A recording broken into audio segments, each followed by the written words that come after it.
El libro de Marcos. ¿Por qué los métodos de Cristo chocaron con los métodos de los líderes religiosos? El estudio de esta lección repasa los acontecimientos del ministerio de Jesús presentados en Marcos 2 y 3. La obra de Jesús se centra en la restauración de la vida de las personas mediante el Evangelio. Te damos gracias, Dios, porque nos permites iniciar el estudio de una nueva lección, controversias. Enséñanos, ayúdanos a comprender cómo manejaste tú, Señor, las controversias, cómo hiciste frente a ideas erradas sobre ti y tu Evangelio. En el nombre de Jesús te lo ruego. Amén. Buen día, hermanos y hermanas de esperanza. Iniciamos el estudio de la lección 3, controversias. ¿Cómo hizo frente Jesús a las controversias? ¿Cómo respondió a la oposición? ¿Cómo respondió a los líderes religiosos de su tiempo? ¿Qué aprendemos acerca de él? Y sobre todo, respondamos durante nuestro estudio por qué el método de Cristo chocaba con el método que habían aprendido o que enseñaban los líderes religiosos. ¿En qué momento de la historia se perdió la conexión entre Dios y los ahora líderes religiosos en el tiempo de Jesús? Tómese su tiempo para memorizar Marcos 2, 27, 28. El sábado se hizo para el hombre y no el hombre para el sábado, añadió. Así que el Hijo del Hombre es Señor incluso del sábado. ¿Cómo entendemos esta declaración de Jesús? El objetivo del estudio de esta lección es aprender del ministerio de Jesús presentado en Marcos capítulos 2 y 3, donde nos enseña cómo afrontar las controversias. Controversias sobre el perdón, controversias sobre la comida, controversias sobre el sábado. Y responder dos preguntas. ¿Con qué poder hace milagros Jesús? ¿Y está loco Jesús por la forma como desarrolla su ministerio? Controversias sobre el perdón. En Marcos capítulo 2, versículos 1 al 12, encontramos la historia del milagro que hizo Jesús para sanar a un paralítico. En esta historia encontramos nosotros pasajes que van a poner en controversia incluso nuestra forma de pensar. Primero, el paralítico, que es el centro de esta historia, porque sobre él gira esta historia, él no pide ser sanado. Él no le dice nada a Jesús. Jesús sana a este paralítico al ver la fe de sus 4 amigos. Al ver Jesús la fe de ellos, dijo al paralítico: Hijo, tus pecados te son perdonados. El paralítico buscaba sanidad física, porque era un paralítico. Pero Jesús, en lugar de ir directamente al problema, le dice: tus pecados te son perdonados. ¿Qué relación encuentra Jesús entre el perdón de sus pecados y la sanidad física? En ocasiones nosotros podemos ver un problema, pero ese problema que estamos viendo no necesariamente es el problema, sino que hay causa de fondo, hay otro problema principal. Y Jesús nos enseña eso en esta historia. Hay que buscar la causa de origen. No nos conformemos con solucionar lo que vemos, porque lo que vemos simplemente ya son las manifestaciones de un problema subyacente. Y Jesús sabía que el problema de este hombre era su pecado. Por lo tanto, al ver la fe de ellos, dijo al paralítico: Hijo, tus pecados te son perdonados. El que Jesús dijera a este paralítico: Hijo, tus pecados te son perdonados, despertó el rechazo por parte de los escribas, los cuales cavilaban en sus corazones: ¿por qué habla este así? Blasfemias dice. ¿Quién puede perdonar pecados sino solo Dios? El libro de Marcos nos enseña por lo menos dos definiciones de lo que es blasfemia. En esta historia, entre los capítulos 2 y 3. ¿Qué es blasfemia en esta historia? Es irrogarse o ponerse en el lugar de Dios. Cuando Jesús le dice: tus pecados te son perdonados, los escribas consideran que Jesús está blasfemando. ¿Por qué? Porque se está haciendo como Dios o se hace Dios. Y en verdad sería blasfemia si Jesús no fuera Dios. Para demostrar que tenía el poder de dar perdón, Jesús sanó al paralítico. Cuando la gente ve que el paralítico fue sanado, alabó a Dios por dar a Jesús el poder de perdonar pecados. Una primera controversia sobre el perdón. ¿Quién tiene poder para perdonar? Solo Dios. Y Jesús demuestra que es Dios cuando perdona el pecado de este paralítico, y la evidencia de su perdón es que este hombre es restablecido físicamente. Recuerda, no siempre los problemas que tú tienes o los problemas que tú ves son el problema en sí, sino hay otro problema de fondo. Hay que buscar el problema raíz, el problema de fondo. Entonces solucionamos el problema. Y es esta una gran lección que Jesús nos enseña en esta historia. Segunda controversia sobre la comida. Y aquí el personaje es Leví, Mateo, un publicano.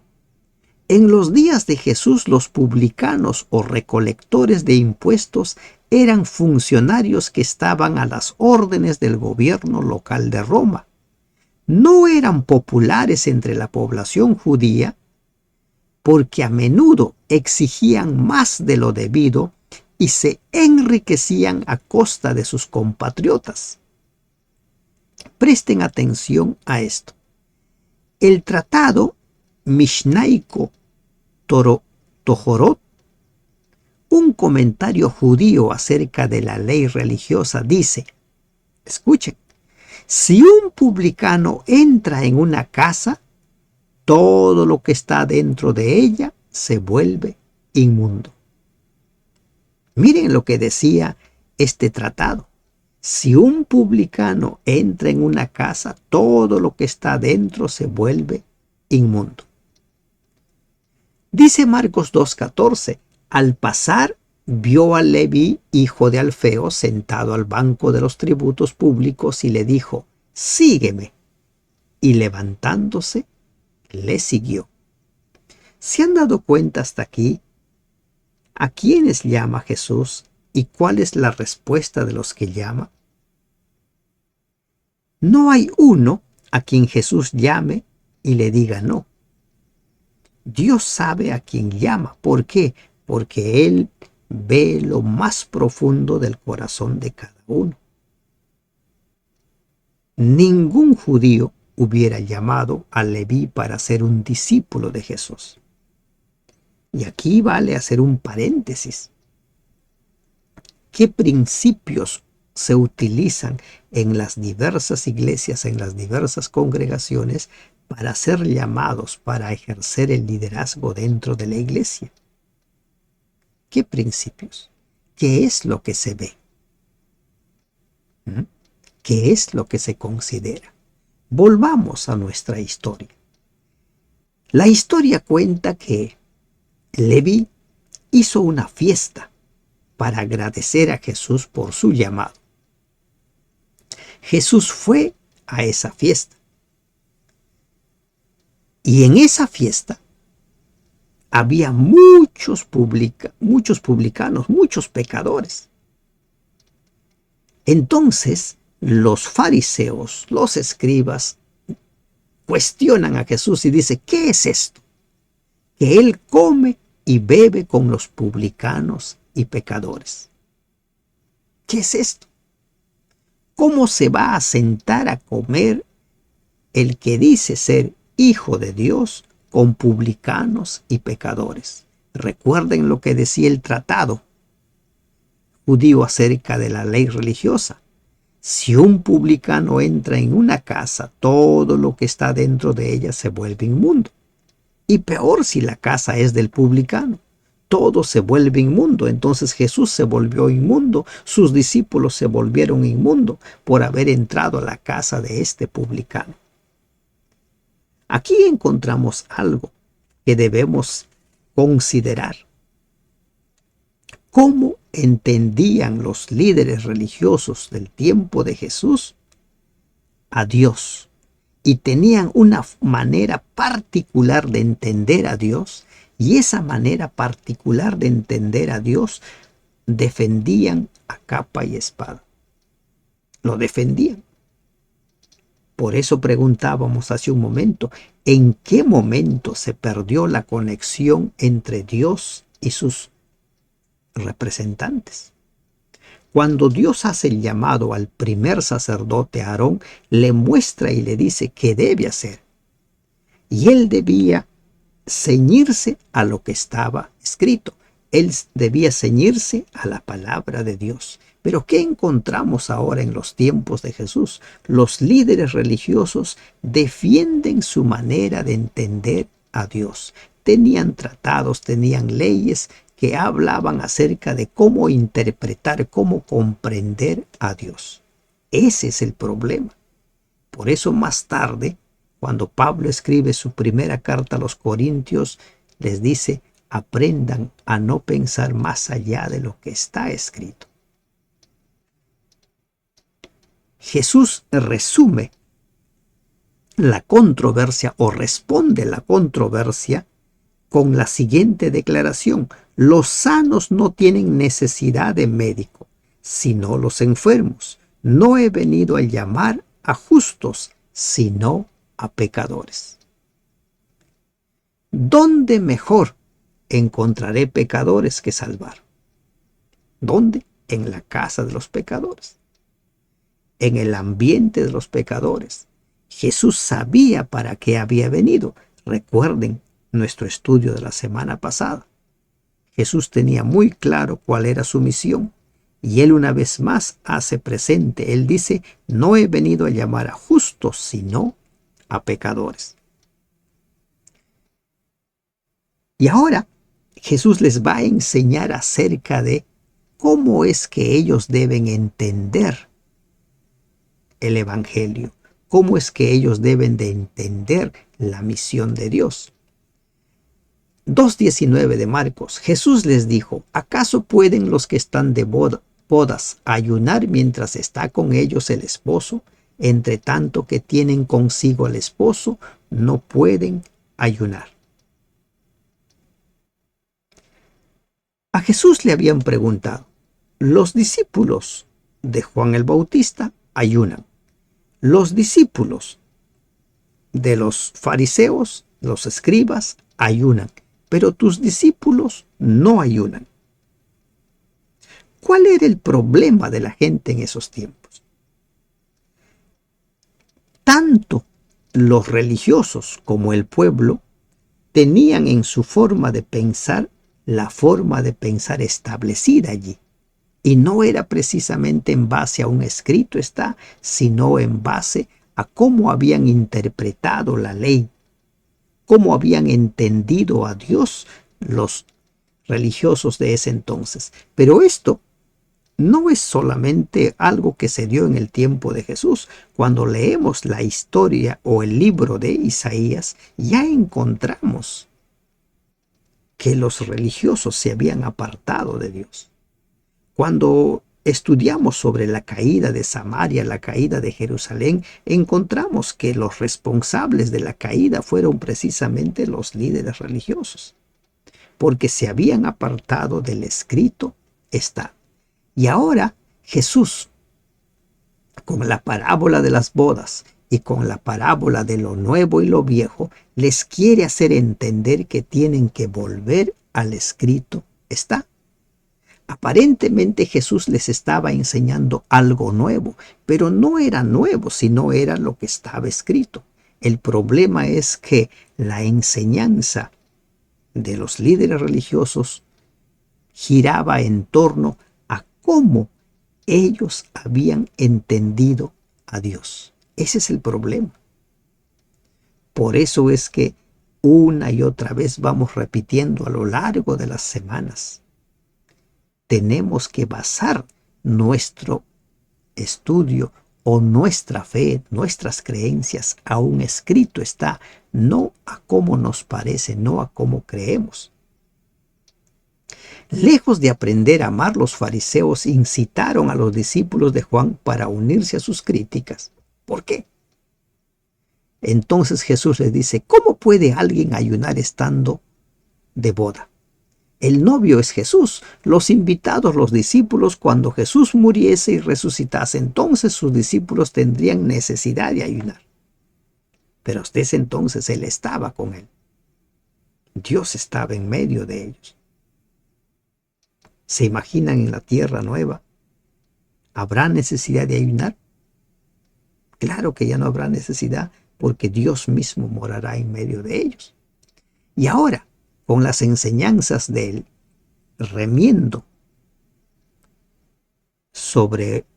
con una tela nueva sobre una prenda vieja y echar vino en odres nuevos o odres viejos, aquí la enseñanza de Jesús gira en que sus enseñanzas eran de tal naturaleza que no cabían en lo antiguo.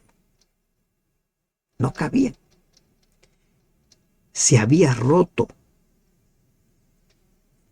esa relación, esa conversación entre Dios, entre su evangelio y lo que enseñaban los líderes. Las enseñanzas vivas de Jesús no tenían cabida en las enseñanzas muertas de la tradición y viceversa. Jesús había venido a buscar y salvar lo que se había perdido. Jesús define a los pecadores como enfermos a quienes hay que buscar y sanar. Pero los líderes religiosos no querían reunirse con los pecadores. Entonces, ¿cuál es el propósito del evangelio? La tercera controversia que encontramos nosotros en nuestro estudio de esta semana gira en torno al sábado. ¿Cómo guardar el sábado? En Marcos capítulo 2, versículos 23 y 24, los fariseos acusan a los discípulos de quebrantar el sábado. La tradición judía prohibía 39 formas de trabajo durante el sábado. Estas incluían, según los fariseos, lo que los discípulos habían hecho, que era cortar o sacar las espigas. Era un trabajo para ellos. ¿De dónde surgieron estas 39 formas de trabajo durante el sábado? ¿Está escrito? No está escrito.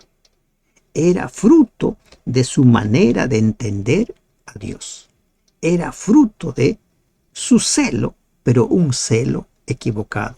En lugar de convertir el sábado en un día de delicia, como dice el libro de Isaías, habían convertido el sábado en un día de prohibiciones. Y esa es la imagen que tienen muchos detractores del sábado el día de hoy. La forma como los fariseos, los escribas, los saduceos, todos los religiosos de entonces habían convertido el sábado en una carga en lugar de un día de reposo. Y lamentablemente esa figura es la que repiten los detractores, dicen por eso se oponen al sábado. Pero el sábado no tenía ese propósito. Jesús mismo define cuál era el propósito en Marcos 27-28 del capítulo 2. El día de reposo fue hecho por causa del hombre, y no el hombre por causa del día de reposo. Por tanto, el Hijo del Hombre es Señor aún del día de reposo. Es Señor del día de reposo. Cuando los discípulos son observados por los fariseos, por los escribas, y le confrontan a Jesús, ¿por qué? ¿Por qué hacen tus discípulos esto? ¿Por qué trabajan en sábado? Jesús responde con la historia de cuando David comió los panes de la proposición. Los panes de la proposición eran reemplazados durante el sábado. Por lo tanto, el viaje de David bien pudo haber sido una huida de emergencia en sábado. Y ese sábado llegó allí donde estaba el sacerdote y le pide de comer. Y el sacerdote, al ver su necesidad, le da los panes sagrados. Esos panes no podían ser comidos por ninguna persona que no sea sacerdote. Pero aquí se muestra una vez más una enseñanza. El sábado fue hecho por causa del hombre. El evangelio existe por causa del hombre. Jesús se encarnó por causa del hombre. Jesús murió por causa del hombre. ¿Para qué? Para salvar lo que se había perdido. Y es eso lo que no podemos perder de vista. Jesús, después de este incidente, va a la sinagoga y allí Jesús hace una pregunta.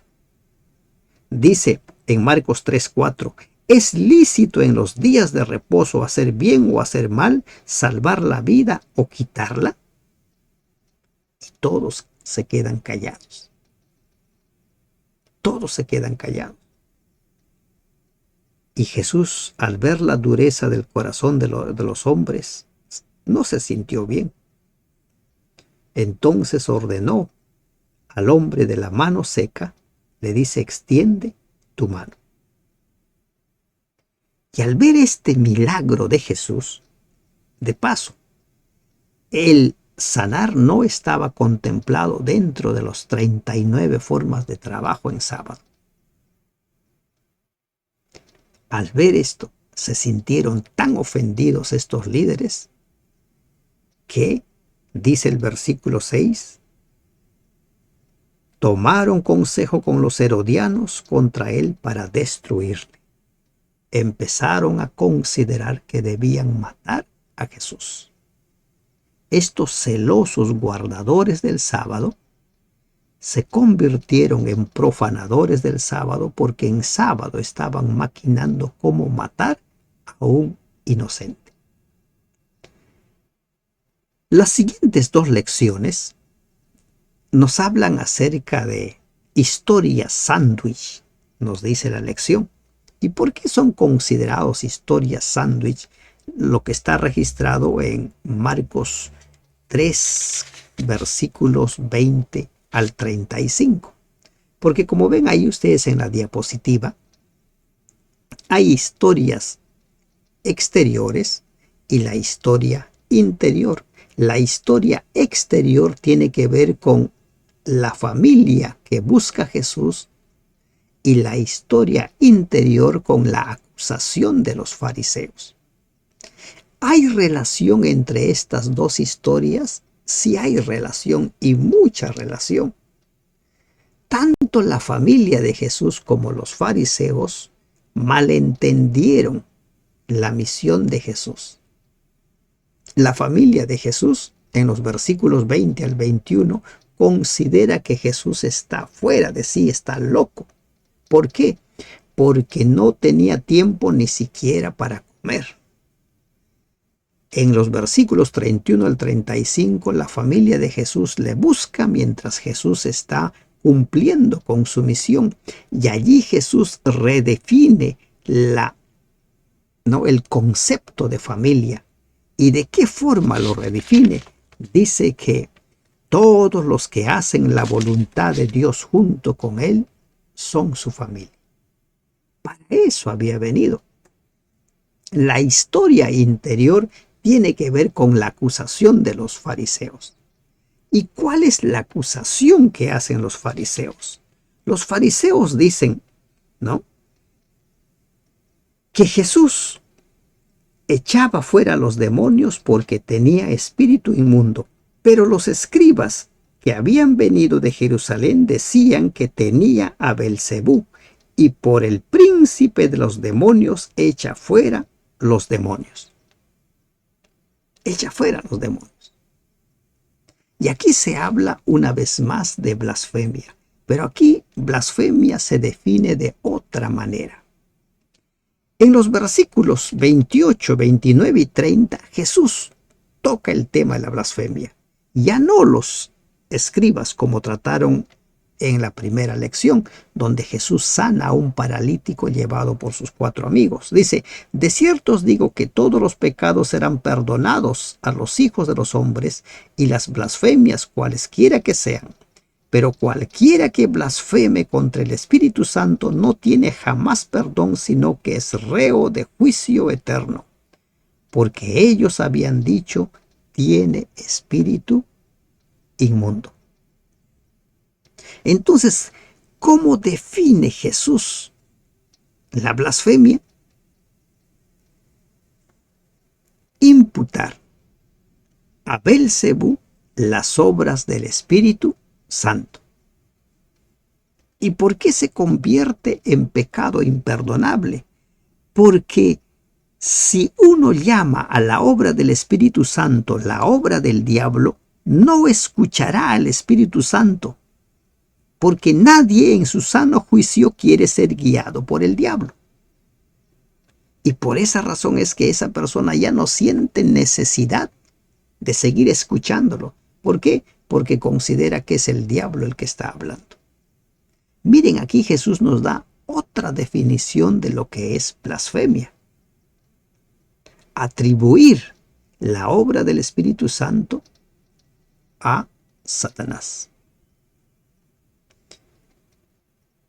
¿Qué otra lección encontramos nosotros en esta historia sándwich? ¿Con qué poder hace milagros? Jesús hace milagros con el poder del Espíritu Santo.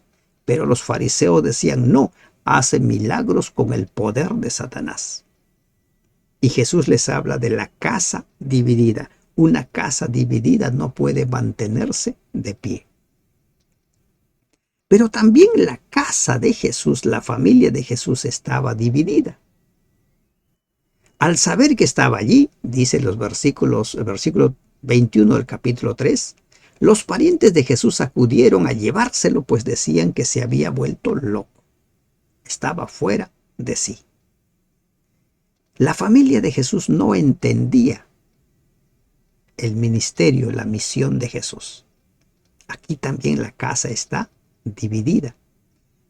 Pero Jesús redefine este concepto de familia, que dice, todo aquel que hace la voluntad de Dios, ese es mi hermano y mi hermana y mi madre. Todo aquel que entiende correctamente en qué consiste el Evangelio, qué es el Evangelio, para qué se ha dado el Evangelio, serán personas que hagan la voluntad de Dios junto con Jesús. A lo largo de la historia, muchos cristianos se han visto separados de sus familias porque no han sido comprendidos como la familia de Jesús no lo entendía. Esa es sin duda una situación difícil. Este pasaje de Marcos muestra que Jesús pasó por esa misma experiencia. Él entiende lo que eso significa y puede consolar a quienes están sufriendo por esa dolorosa incomunicación. Controversias. ¿Qué hemos aprendido? ¿Cómo hacer frente a las controversias? ¿Cómo? Siempre con la palabra de Dios. Y tenemos el ejemplo de Jesús, cómo hizo frente a las controversias. ¿Cómo respondió la cuestión del sábado? Con lo que estaba escrito, la historia de David y los panes de la proposición. ¿Cómo respondió sobre quién tiene poder para perdonar pecados? Lo demostró sanando al paralítico, demostrando que Él es Dios. ¿Cómo demostró o respondió a la controversia sobre la comida? Él dejó establecido que había venido a buscar a los pecadores, a los que estaban enfermos, a los que eran considerados inmundos, parias por los religiosos de entonces. ¿Con qué poder hacía milagros Jesús? Con el poder del Espíritu Santo. La forma como Jesús respondió a las controversias es la forma como nosotros también debemos responder a cada una de las controversias. Con un escrito está. Que Dios te bendiga.